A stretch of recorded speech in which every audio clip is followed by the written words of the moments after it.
शिक्षा विभाग राजस्थान सरकार की प्रस्तुति शिक्षा दर्शन। बच्चों देखो ज्ञान बढ़ाओ, पढ़ते जाओ बढ़ते जाओ।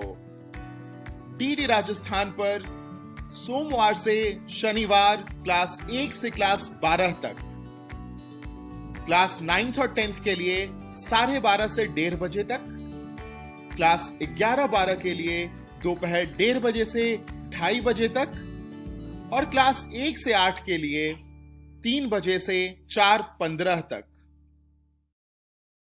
वस्तुओं के वर्गीकरण यानी क्लासिफिकेशन से परिचय। हेलो दोस्तों, मैं हूँ तोता। आपका इस पाठ में स्वागत है।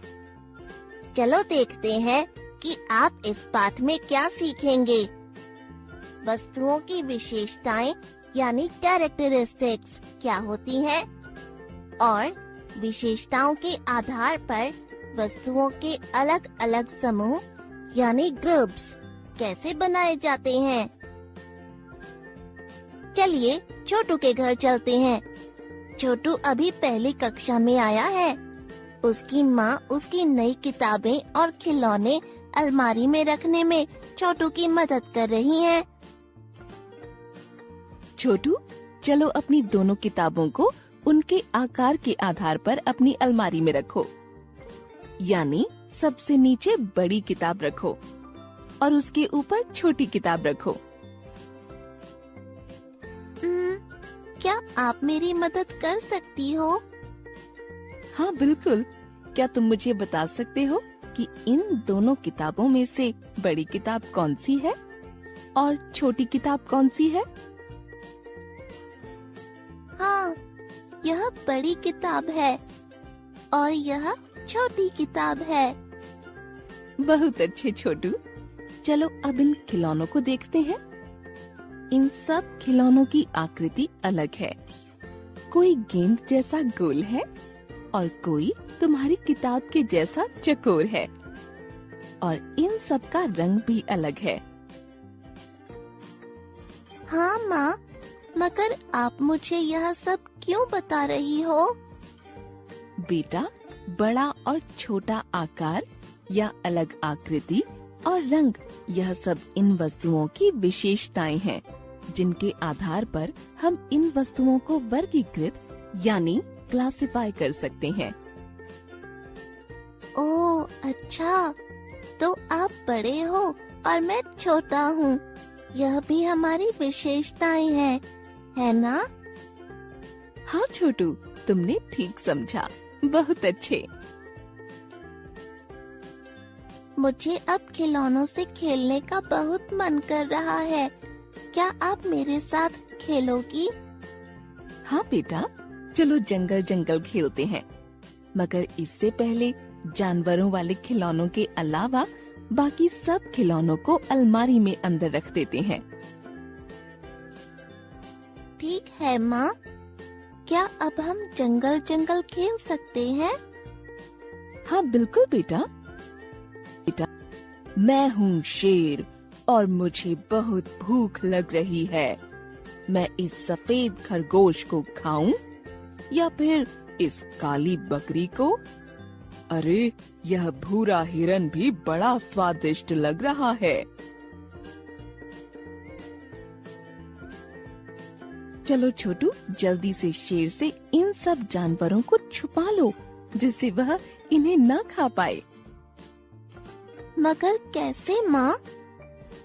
सफेद खरगोश को किसी सफेद वस्तु के साथ रख दो जिससे वह शेर को दिखे ना।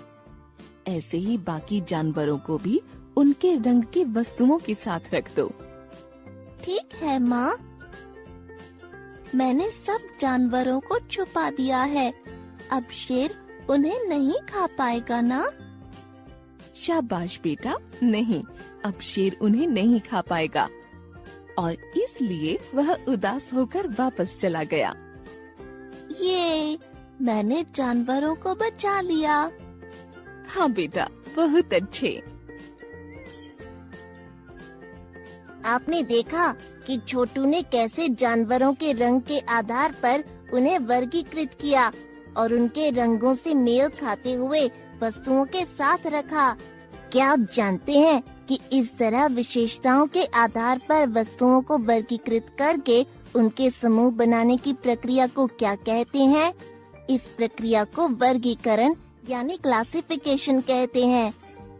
इसका यह मतलब है कि विशेषताओं के आधार पर समान विशेषता वाली वस्तुओं को वर्गीकृत करके उनके समूह बनाने वाली प्रक्रिया को वर्गीकरण यानी क्लासिफिकेशन कहते हैं।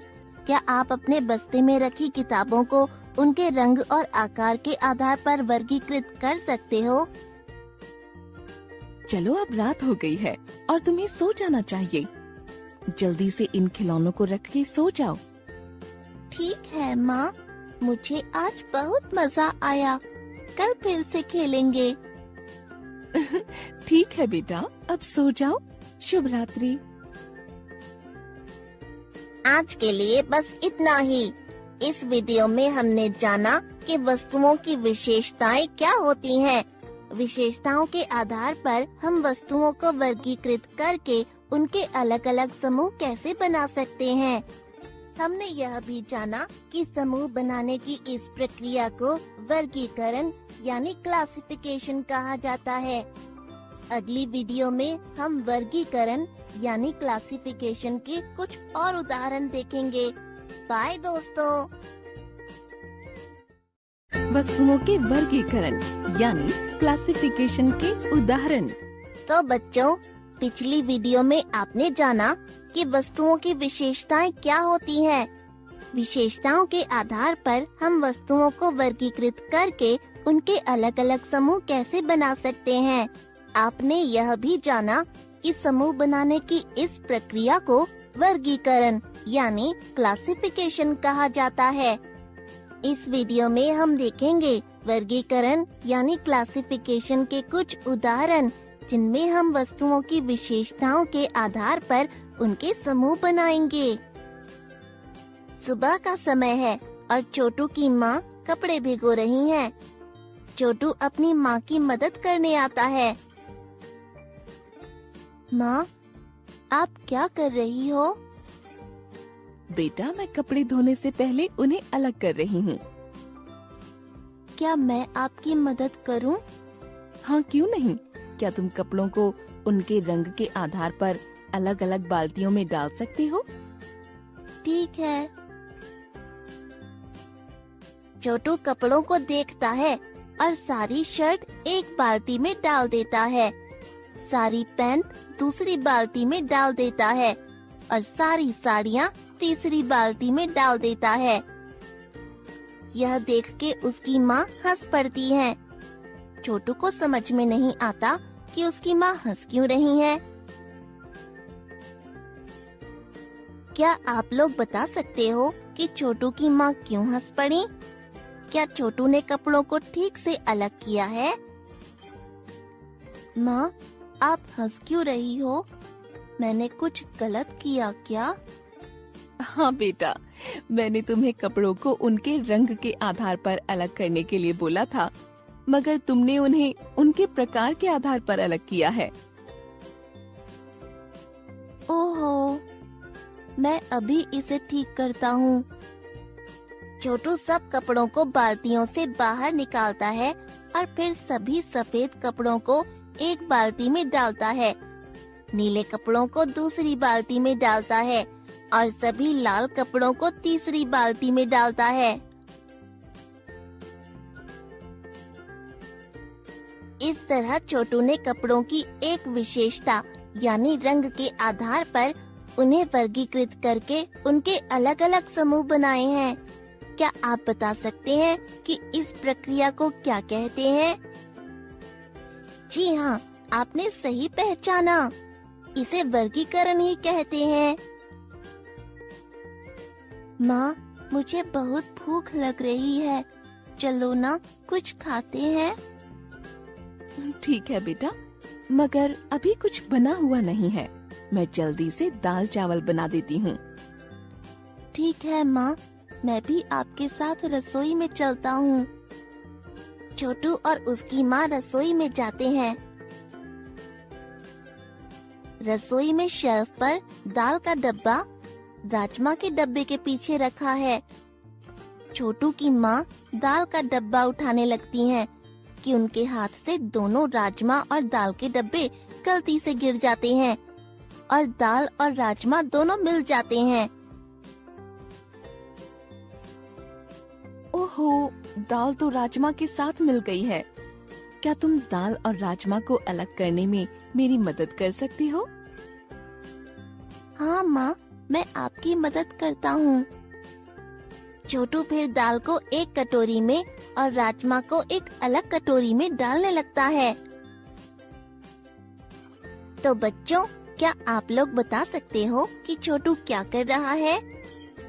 हाँ, आप लोग बिल्कुल सही हो। वह दाल और राजमा को उनके रंग और आकार के आधार पर वर्गीकृत करके दो अलग कटोरियों में उनके समूह बना रहा है। यह लीजिए माँ, दाल और राजमा अलग हो गए हैं। बहुत अच्छे छोटू, धन्यवाद। चलो अब मैं जल्दी से तुम्हारे लिए दाल चावल बना देती हूँ। ठीक है माँ, तब तक मैं बाकी सबको भी खाना खाने के लिए बुला लेता हूँ। तो बच्चों, वर्गीकरण के उदाहरण देखने में मजा आया ना? बस आज के लिए इतना ही। इस वीडियो में हमने जाना कि रंग और आकार जैसी विशेषताओं के आधार पर हम वस्तुओं को कैसे वर्गीकृत कर सकते हैं और इस प्रकार कैसे उनके अलग अलग समूह बना सकते हैं। मुझे आशा है कि यह विषय आपको ठीक से समझ आ गया होगा। बाय दोस्तों।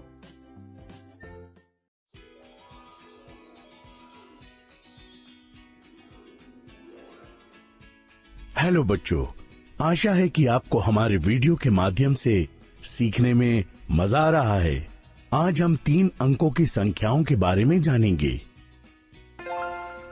आओ सीखें। अरे देखो, ये सांप और सीढ़ी का खेल चल रहा है। यहाँ बड़बोले बतख चाचा, भोला गधा, शेर खान और गग्गू गेंडा खेल रहे हैं। बड़बोले बतख चाचा शुरुआत के बॉक्स में 24 कदम आगे 24 पर हैं। आइए देखते हैं कि खेल में कौन किस नंबर पर है।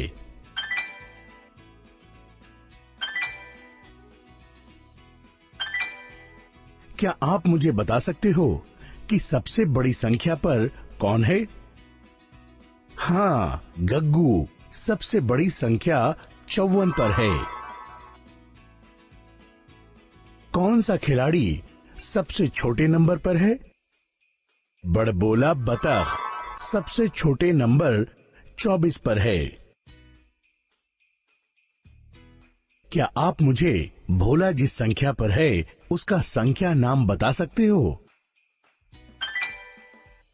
हाँ, ये 47 है। क्या आप उस नंबर को लिख सकते हो जिस पर शेर खान पहुंचा है? बहुत खूब, आपने इसे सही लिखा है। ये क्या बड़बोले चाचा जीत गए? वाह, 100 पर पहुंच गए। अब तक हमने 2 अंकों की संख्याओं के बारे में सीखा है। इस पाठ में हम 3 अंकों की संख्याओं के बारे में सीखेंगे। 3 अंकों की संख्याओं की गिनती 100 से शुरू होती है। क्या आप जानते हैं कि क्रिकेट के खेल में 100 रनों को एक शतक, सेंचुरी भी कहा जाता है। आइए देखें कि चाचा ने ये खेल कैसे जीता और अन्य खिलाड़ी कहाँ हैं। ओह, चाचा को सीधे 100 तक की सीढ़ी मिली और गग्गू बेचारे को सांप ने सीधा 27 पर पटक दिया। क्या आप मुझे बता सकते हो कि इन खिलाड़ियों को 100 तक पहुंचने के लिए कितने कदम आगे बढ़ना होगा?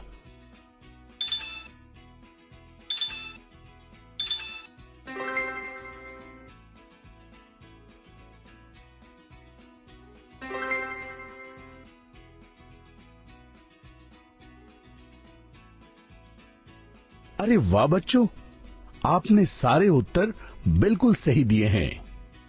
इसी तरह हम किसी भी दो अंकों की संख्या और 100 के बीच के अंतर को पता कर सकते हैं। तो बच्चों, क्या आपको लगता है कि 100 से आगे भी गिनती होती है? क्या आप 100 से आगे की संख्या सोच सकते हैं? इन सवालों के जवाब हम अगले वीडियो में देखेंगे। इस पाठ में हमने दो अंकों की संख्या और 100 के साथ उनके संबंध और 3 अंकों की संख्याओं के बारे में सीखा। हेलो बच्चों, पिछले वीडियो में हमने 2 अंकों की संख्या और 100 के साथ उनके संबंध के बारे में सीखा। इस वीडियो में हम 3 अंकों की संख्याओं को पढ़ना और लिखना सीखेंगे। सुनो सुनो सुनो, चंपापुर के सभी वासियों को मेले में होने वाली प्रतियोगिता में शामिल होने के लिए सूचना दी जा रही है। हर टीम में 2 लोग होंगे और हर खेल जीतने पर 1 टिकट दिया जाएगा। जिस टीम के पास अंत में सबसे ज्यादा टिकट होंगे जीत जाएगा। सूचना दी जा रही है। तो चलो बच्चों, हम भी चंपापुर के मेले चले। लगता है कि चंदा भी मेले में जाने के लिए तैयार है। मगर चंदा ने ये क्या खा लिया? ये तो कुछ जादुई लग रहा है। अरे, मैं तो भूल ही गया। चलो चलो, हम मेले में चले। पहले खेल का नाम है सबसे बलवान कौन। हर टीम को एक कोशिश दी जाएगी। जो टीम झंडे को स्केल पर सबसे बड़े नंबर तक पहुंचा पाएगी वो टीम जीत जाएगी। इस स्केल पर तो कुछ नए नंबर नजर आ रहे हैं। क्या आप इन अंकों को पहचानते हो? नहीं, कोई बात नहीं। चलिए इन संख्याओं को सबसे बलवान कौन खेल के द्वारा सीखें। पहले टीम 1 से गग्गू ने कोशिश की। उसने पूरा जोर लगाया और झंडा 100 से 13 अंक ऊपर इस संख्या पर जा पहुंचा। क्या आप इस संख्या को पढ़ सकते हो? आइए सीखें कि इस संख्या को किस तरह पढ़ा जाता है। ये संख्या 100 से 13 अंक ऊपर है, इसलिए ये संख्या पाने के लिए हम 100 में 13 जोड़ेंगे। इस तरह ये संख्या 113 हो गई। है ना आसान? खेल में अब टीम 2 से शेर खान अपनी ताकत दिखाने आ रहे हैं। वाह, झंडा सीधा गग्गू की संख्या से ऊपर 100 से 57 आगे इस संख्या पर जा पहुंचा। चंदा और बड़बोले चाचा के तो पसीने छूटने लगे हैं। चलो देखें ये कौन सी संख्या है। हमने सीखे हुए प्रक्रिया का इस्तेमाल करते हैं। इस तरह हम इन संख्या को 157 ऐसे पढ़ सकते हैं। अब आई टीम 3 से बड़बोले चाचा की बारी। चाचा ने हथौड़े को बड़ी मुश्किल से उठाया और बहुत हल्के से वापस नीचे रख दिया। अब चंदा को ही कुछ करना होगा। सभी चंदा को देख हंस रहे हैं कि वो नन्ही सी जान उस हथौड़े को कैसे उठाएगी। अरे ये क्या हो रहा है?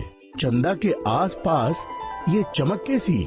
हे भगवान, ये कैसा चमत्कार है? चंदा ने पूरी ताकत लगा दी। झंडा सीधा सबसे ऊंची संख्या 210 पर जा पहुंचा। क्या आप इस संख्या को अंकों में लिख सकते हैं? ये बिल्कुल आसान है। शब्दों में लिखने वाली प्रक्रिया का बिल्कुल उल्टा करना है। आओ मेरे साथ इसे लिखो। 2 100 10। यहाँ 200 के आगे 10 है, इसलिए ये संख्या 200 से 10 आगे है। इसे लिखने के लिए हम 200 में 10 जोड़ेंगे। इस तरह हमारा नंबर 210 तैयार हो गया। सभी हैरान हैं कि चंदा ने ऐसा कैसे किया। इस तरह टीम 3 इस खेल का टिकट जीत गई है। लेकिन और भी खेल अभी बाकी है। आगे क्या होगा ये हम अगले वीडियो में देखेंगे। इससे पहले हमने इस वीडियो में क्या सीखा ये देखते हैं। बच्चों, इस पाठ में हमने 3 अंकों की संख्याओं को पढ़ना और लिखना सीखा। पिछले वीडियो में हमने सीखा कि कैसे 3 अंकों की संख्या को पढ़ना और लिखना है। आइए इस वीडियो में इसके बारे में और जानें। चलो मेले में क्या चल रहा है देखें। अब तक का स्कोर इस प्रकार है। अगली प्रतियोगिता है सबसे ऊंची कूद। इस प्रतियोगिता में जो टीम सबसे ऊंची कूद लगा पाएगी वो टिकट जीत पाएगी। अब तक टीम 1 से बब्बन ने और टीम 2 से भोला ने कूद लगाई है। वो 262 और 228 तक पहुंच पाए हैं। अब टीम 3 से बड़बोले चाचा की बारी है। चाचा ने बड़ी मुश्किल से कूद लगाई और वो केवल 220 तक पहुंच पाए। आइए पता लगाएं कि कौन सी टीम टिकट जीत गई। ये पता करने के लिए हमें सबसे बड़ी संख्या ढूंढनी होगी। पहले तीनों संख्याओं के तीसरे स्थान के अंक को देखें और सबसे बड़े अंक को पहचानें। यहाँ पर सारे अंक एक समान हैं। इसलिए हम अगले 2 अंकों से बनी संख्याओं को देखेंगे और उनमें से सबसे बड़ी संख्याओं को पहचानेंगे। ये 62 सबसे बड़ी संख्या है, 28 उससे छोटी और 20 सबसे छोटी संख्या है। इस तरह 262 सबसे बड़ी संख्या है और 220 सबसे छोटी संख्या है। वाह वाह! टीम 1 सबसे बड़ी संख्या तक पहुंचकर टिकट जीत गई है। अब तक का स्कोर इस प्रकार है। टीम 1 और टीम 3 में टाई हो गई है। अगली प्रतियोगिता गुब्बारा फोड़ है। इस प्रतियोगिता में जो टीम सबसे ज्यादा गुब्बारे फोड़ेगी वो टीम जीत जाएगी। हर टीम को 2 कोशिशें दी जाएंगी। टीम 1 और टीम 2 अपने सारे मौके खेल चुके हैं। अब टीम 3 से बड़बोले चाचा ने भी अपनी बारी खेल ली है। केवल चंदा की बारी बची है। अब तक के स्कोर कुछ इस तरह हैं। क्या आप बता सकते हैं कि किसने 200 गुब्बारे फोड़े हैं? जी हाँ, शेर खान ने 200 गुब्बारे फोड़े हैं। इन 3 संख्याओं को सबसे बड़ी से सबसे छोटी संख्या के क्रम में लिखें। शाबाश, ये सही जवाब है। बब्बन को 300 गुब्बारे फोड़ने के लिए और कितने गुब्बारे फोड़ने थे? जी हाँ, बब्बन को 300 गुब्बारे फोड़ने के लिए 2 गुब्बारे फोड़ने थे। जीतने के लिए चंदा को कम से कम कितने गुब्बारे फोड़ने होंगे? बिल्कुल सही। यहाँ सबसे बड़ी संख्या 382 है। इसलिए जीतने के लिए चंदा को कम से कम 383 गुब्बारे फोड़ने होंगे। बंदूक चंदा से बड़ी है। सभी चंदा को देखकर हंसने लगे। अचानक गुब्बारे फूटने की जबरदस्त आवाजें आने लगीं। सभी चौंक गए हैं। चंदा बंदूक को मशीन गन की तरह चला रही है और गुब्बारों को बेधड़क फोड़ रही है। चंदा के आसपास फिर से वही जादुई चमक दिखाई दे रही है। आखिर धुआं छट गया और गुब्बारों की गिनती शुरू हो गई। अरे वाह, चंदा ने 410 गुब्बारे फोड़े हैं। इसके साथ टीम 3 ने इस प्रतियोगिता की टिकट जीत ली। अंत का स्कोर इस प्रकार है, टीम 3 2 टिकट जीतकर मेले की विजेता टीम घोषित की गई है। बड़बोले चाचा खुशी से नाच रहे हैं, लेकिन चंदा हैरान है। उसे कुछ भी याद नहीं है। वो ये सोच के परेशान है कि उसने इतना सब कुछ आखिर कैसे किया। शायद वो उस जादुई फल के बारे में सब कुछ भूल गई है। तो बच्चों, इस पाठ में हमने 3 अंकों की संख्याओं की तुलना करना सीखा।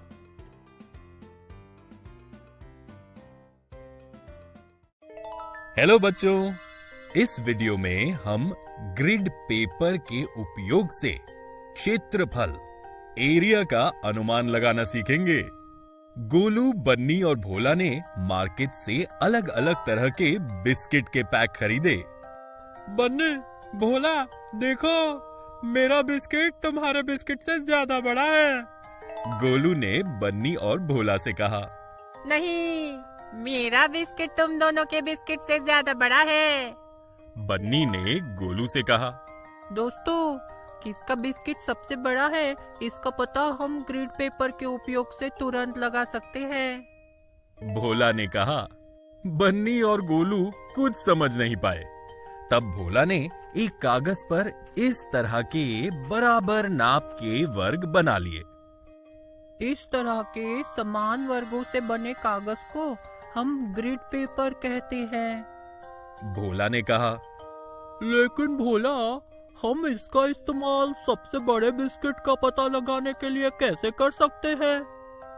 गोलू ने भोला से पूछा। भोला ने उन तीनों बिस्किटों के आकारों को एक पेंसिल से उस ग्रिड पेपर पर बना लिए।